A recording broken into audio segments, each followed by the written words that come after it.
Where does the name for Clifton come from? So today I'm in Cumberland, and actually in Cumberland there are two Cliftons. The one I'm in right now is called Little Clifton. And this is Great Clifton, and they both share the same name, so we're going to explore them at the same time. Let's get into it.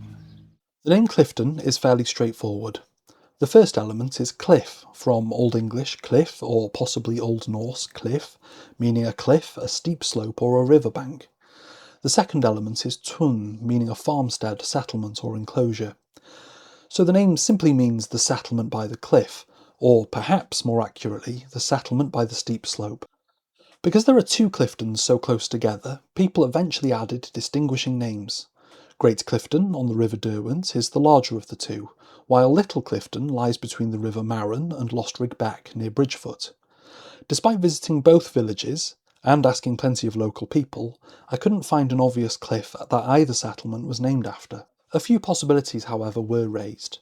In Great Clifton, the steep banks above the River Derwent, or perhaps the slope alongside the road towards Workington could fit the description.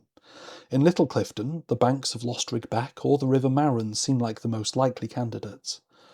Of course, Old English cliff could refer to a much gentler slope than we'd think of as a cliff today, so the original feature may simply not stand out to us anymore. If you're local and have another suggestion, let me know in the comments.